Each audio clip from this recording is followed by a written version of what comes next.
Pessoal, tudo bem? Espero que vocês estejam aí se cuidando, se preparando. A faculdade já passou todas as orientações a respeito dos procedimentos, então a gente segue aí com o conteúdo no formato aí remoto. Bom, e a respeito do processo civil, nós ainda estávamos fazendo o estudo da petição inicial e a análise dos incisos do artigo 319.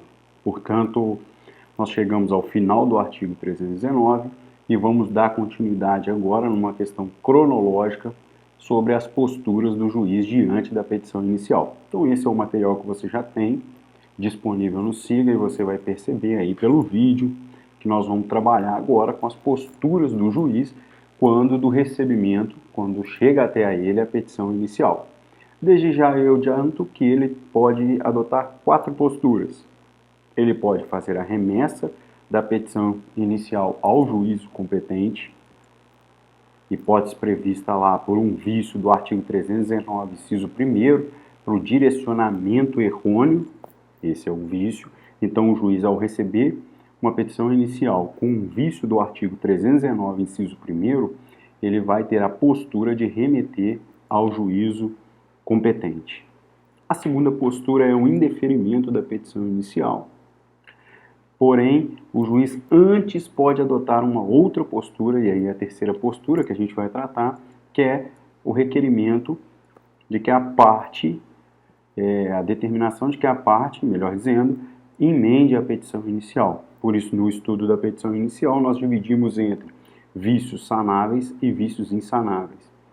Então, nós vamos precisar desse conhecimento dos incisos do 319 para que a gente possa analisar a emenda da petição inicial, como postura adotada pelo juiz, e o indeferimento da petição inicial, ok?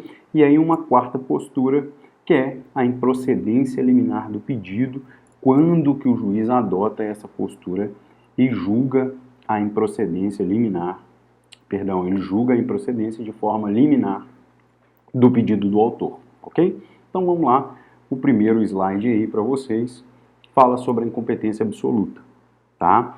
Eu faço uma menção aí, já deixo de antemão, tá? A matéria vai ser reconhecida de ofício e imediatamente deve ser remetida ao juízo competente. Bom, quando nós estudamos o inciso 319, o inciso 1º do 319, nós chegamos à conclusão de que ali não se pedia a parte para a correção desse vício. Encaminhada ao juízo incompetente de forma absoluta, isso é uma matéria reconhecida de ofício pelo magistrado ao receber essa petição e ele imediatamente remete ao juízo competente, tá?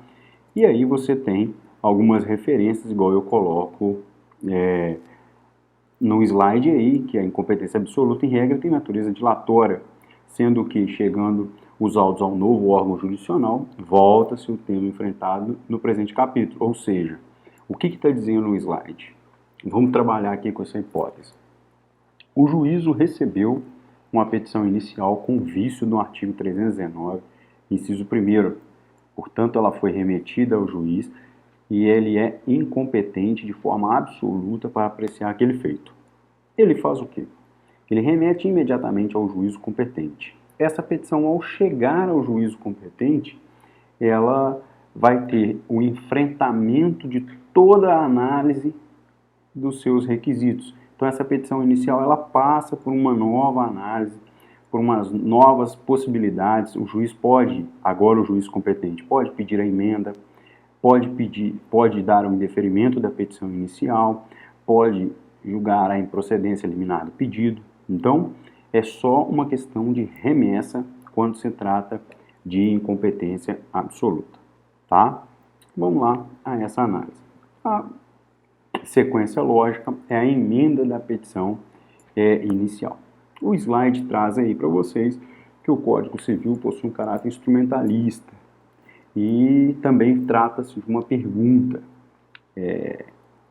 Eu já sempre parto da análise dessa emenda da petição inicial sobre o conceito de que o juiz, ao receber a petição inicial e se deparar com um vício sanável, ele deve determinar a emenda.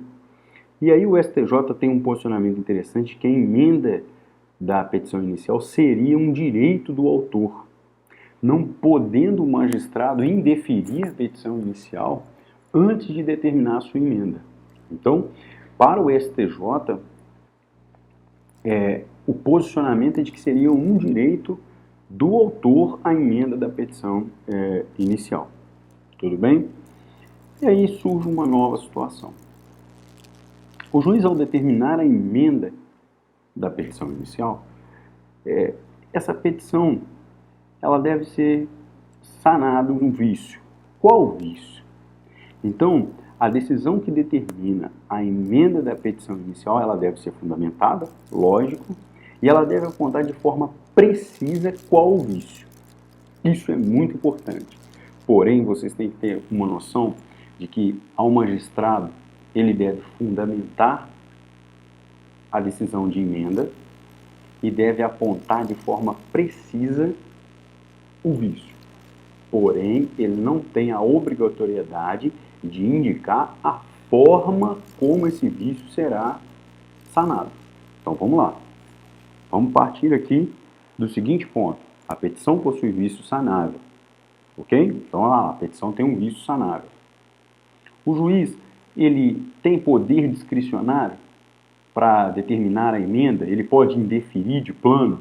O STJ já se posicionou que é direito do autor. Então, o juiz, ao se deparar com o vício sanável, é direito do autor emendar. Então, ele deve remeter ao autor para que o autor emende a petição inicial. E essa decisão de emenda da petição inicial, ela deve ser fundamentada, óbvio, e deve apontar de forma específica o vício a ser sanado. Então, ela deve ser fundamentada e apontar o vício a ser sanado. Porém, muita atenção quanto a isso. Ele não tem a obrigatoriedade de indicar a forma como será sanado o vício. Isso compete ao autor, ok? Então, a emenda da petição inicial tem essas referências primordiais aí para o seu estudo. Bom, previsão legal da emenda da petição inicial está lá no artigo 321. Bom, e aí a gente começa o estudo do artigo 321.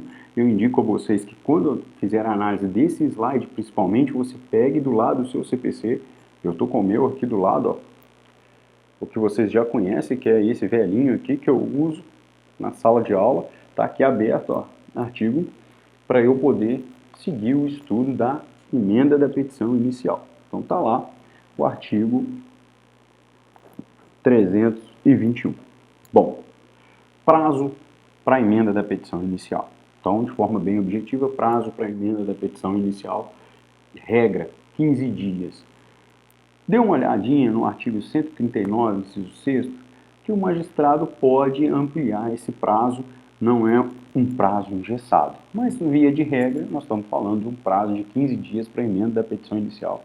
Se não me falha a memória, eu já havia mencionado, pontuado isso com vocês em sala de aula, tá? E aí, seguindo a natureza jurídica dessa decisão, lembrando que ela deve ser fundamentada e apontar de forma específica o vício, a decisão de emenda, segundo o STJ, ela seria irrecorrível, porque ela teria natureza jurídica de despacho. Então, eu vou pegar aqui, ó, no meu slide e vou grifar isso, tá? Vou pegar aqui, ó, como caneta e vou passar aqui, ó, para que você tenha atenção nesse ponto aqui, ó, sobre esse posicionamento do STJ, tá? Bom, por outro lado, a terceira turma, ó, a terceira turma trata que o ideal seria reconhecer esse pronunciamento de caráter decisório. Portanto, o nome seria, nós já estudamos isso, o nome não seria empecilho. A terceira turma minoritária, ela está dizendo que o ideal seria reconhecer com caráter decisório. Por quê? Pela fundamentação e o apontamento. Se é caráter decisório, ela seria passível de recurso, e nós vamos estudar mais para frente qual o recurso passível dessa decisão, tá? Então, você tem as duas posições aí dentro do STJ. Importante, por isso eu grifei, que a doutrina entende como de caráter decisório, tá? Por isso aqui, ó, eu volto a fazer aqui uma referência, ó, que a doutrina afasta, tá? A petição para a doutrina teria um caráter decisório, tá? E aí você tem as questões do rol do 1015, sejam taxativo, mitigado, fica para uma outra discussão. Mas é importante que você tenha essa visão aí da posição do STJ, ok? Então vamos lá. Bom, daí surge um outro problema. O juiz determina então a emenda, então ele vai determinar que o autor emende a petição inicial, ele vai apontar quais são os vícios de forma específica, fundamenta, e aí surge um problema. O autor não emenda. Então o autor não emendou. Ou se emendou, não emendou da forma correta. Lembrando a vocês que eu disse, o juiz tem a obrigatoriedade, é direito do autor a emenda, primeiro ponto. E aí o segundo ponto, direito dele que a decisão de emenda seja fundamentada e aponte de forma específica, porém o juiz não deve indicar a forma, ou não precisa indicar a forma como ele vai emendar essa inicial. E daí surge a pergunta, ele não emendou da forma correta. Ele teria direito subjetivo a uma segunda emenda? E quantas emendas ele pode fazer? Ele pode ir tentando corrigir isso em várias hipóteses? Como que isso seria feito? Tá? O slide faz a seguinte afirmação. Não existe uma regra definida sobre a emenda das petições iniciais em consideração ao seu número, pessoal. Consideramos que deve ter uma análise do caso concreto sobre as emendas sucessivas. Então você deve analisar no caso concreto se a emenda está sendo feita de forma diligenciada pelo autor, tentando buscar a correção, principalmente em relação ao inciso 2 do 319. Enfim, é muito importante e você deve ponderar pelos parágrafos aí a questão do endereço, enfim. Emende-se a petição inicial trazendo o endereço correto do autor, eu me deparo muito com isso. Você tem algumas ações que uma empresa está em local incerto, mas que você ainda não esgotou todas as possibilidades de citação por outros meios, ficando a citação por edital com caráter extraordinário, excepcional. Você então busca a citação e vai emendando a inicial ali. Outra coisa é a emenda sucessiva como caráter protelatório do autor. Aí cabe ao juiz, na análise concreta, ver. A emenda sucessiva está sendo feita de forma, buscando a boa-fé que se tem na relação processual, ou essa emenda sucessiva tem um intuito protelatório do autor. Então cabe aí essa análise, ok? Mas, lembrando, o direito subjetivo, segundo o STJ, é que na hipótese do juiz se deparar com o vício da petição, ele determina a emenda. Não há posicionamento quanto à obrigatoriedade de emendas sucessivas, ok? Então nós já pontuamos aqui duas posturas do juiz, só para relembrar. Primeira postura, ele se depara com incompetência absoluta e remete então o processo ao juiz competente, ao juízo competente, melhor dizendo. A outra postura faz referência à emenda da petição inicial, que aí eu volto a dizer, é um direito do autor. A decisão que emenda a petição inicial, ela deve ser fundamentada e apontar de forma específica qual o vício a ser sanado. Lembrando ainda, estou tornando repetitiva essa situação, mas é importante ressaltar que não tem obrigatoriedade do juiz indicar a forma como sanar esse vício, mas sim apontá-lo de forma específica. Ok, pessoal? E aí nós colocamos as duas posições dentro do STJ sobre a natureza jurídica da decisão da emenda. Se ela seria irrecorrível, portanto, um despacho, fazendo uma observação quanto ao cabimento do embargo de declaração, ok? Ou se ela seria uma decisão com caráter decisório, se ela, mesmo com a nomenclatura de despacho, ela teria caráter decisório, um posicionamento da doutrina que nós utilizamos e, portanto, seria cabível o recurso dessa decisão, ok? Então vamos lá, lembrando, terceira turma do STJ posicionou nesse sentido último aí que eu falei. Bom, terceira postura, vem o indeferimento da petição inicial. Muita atenção quanto a esse ponto aqui, a respeito do indeferimento. O juiz se deparou lá no 319 com um vício insanável, ok? Um vício insanável.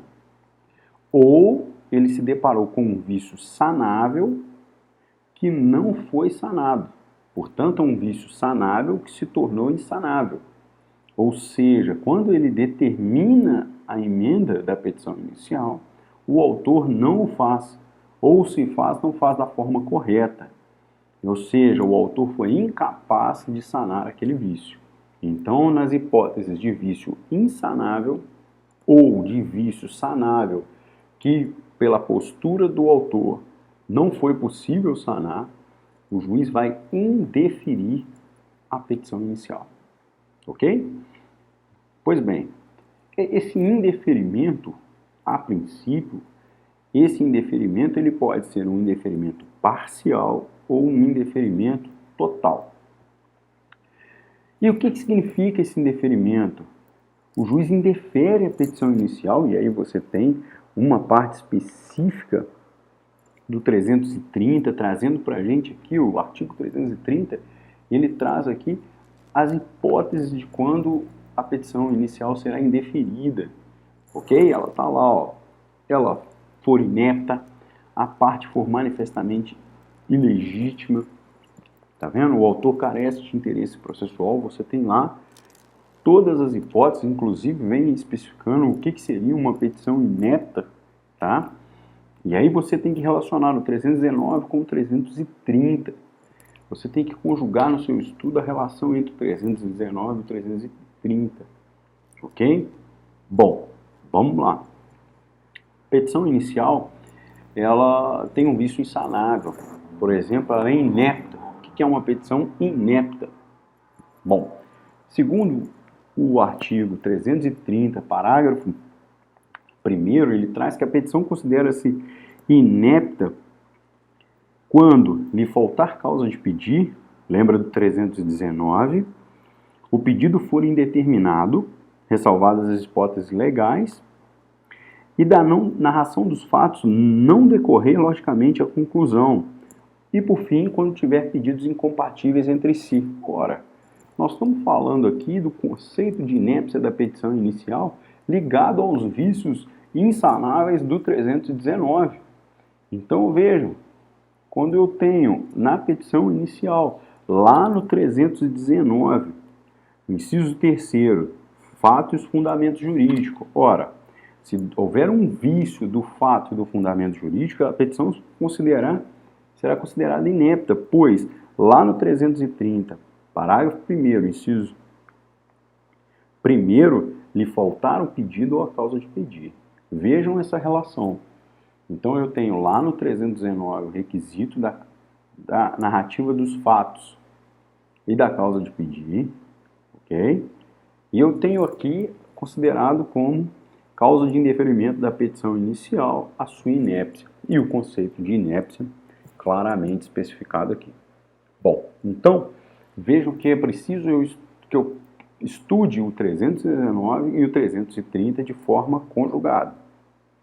Então, esse indeferimento, por exemplo, ele pode ser total. Uma petição que carece de causa de pedir, ela é indeferida, vício insanável, e esse indeferimento ele é total. Mas se eu tenho nessa mesma petição diversos pedidos, sendo que um deles é pedido indeterminado e não se enquadrando na hipótese legal, esse pedido ele não está de acordo com a determinação do 319. Então, vejam, eu tenho um pedido passível de vício. Então, essa petição inicial ela será indeferida parcialmente, ok? Surge também daí a necessidade de se compreender qual a decisão, qual o recurso cabível da decisão de indeferimento da petição inicial. E aí nós precisamos analisar se nós estamos diante de um indeferimento total da petição inicial ou um indeferimento parcial, ok? Fundamentação legal, coloquei para vocês, ó. A gente pode dar uma olhada, vou grifar aqui também. Coloquei para vocês artigo 354, combinado aí com o 1015. Vamos fazer uma leitura do 354, combinado com o 1015. Lá o 354 fala nas hipóteses de julgamento com ou sem resolução do mérito. Você deve entender que esse estudo aí deve ser feito a decisão que indeferiu a petição inicial, uma decisão sem julgamento do mérito, ok? Tá lá, por isso que o 354 traz essa diferenciação. E aí ele faz uma ressalva: a decisão que se refere ao caput pode dizer respeito apenas à parcela do processo, caso que será impugnável por agravo do instrumento. É óbvio, se nós estamos falando de um indeferimento total, nós podemos correlacionar com o 1015? Surge essa pergunta aí. Se eu estou falando de um indeferimento parcial, eu posso correlacionar? Então vamos lá no 1015 para a gente tirar essa dúvida aí, sanando essa, ou respondendo essa pergunta. Vamos lá? O 1015 então é o rol do agravo de instrumento. O indeferimento parcial, vamos lá? Dentre os incisos aí, qual seria possível o enquadramento do indeferimento parcial da petição inicial? Vamos dar uma olhada aí, peço a vocês que dêem uma olhada, ver se você encontra. Encontraram aí? E aí? Ou nós temos o que? O indeferimento total lá no 1009. E aí? Como que a gente pode ser feita essa análise? Pessoal, fica aí então a resposta quanto a isso. A gente tem aqui o indeferimento parcial ao conjugar o 354 com o 1015, é possível agravo no instrumento, ok? Então, tá lá dentro das possibilidades do 354, fala que nas hipóteses de julgamento parcial, seja com ou sem resolução do mérito, cabe aí agravo de instrumento, ok? Bom, tela provisória. Já na segunda hipótese, a gente tem aí do indeferimento total, portanto, encerrou a jurisdição do juiz, extinguiu o processo sem resolução do mérito, portanto, cabível a apelação. Veja que do rol do 1015, ó, tutelas provisórias, incidente, rejeição, exibição, exclusão, rejeição, admissão, concessão, modificação de efeito suspensivo, distribuição e etc. Vejo que não tem expressamente a previsão de indeferimento parcial da petição inicial. Portanto, você deve sempre conjugar a previsão do 354 e o 1015, para que essa relação permita o cabimento do agravo de instrumento, ok? A mesma coisa você vai fazer com o indeferimento total da petição inicial.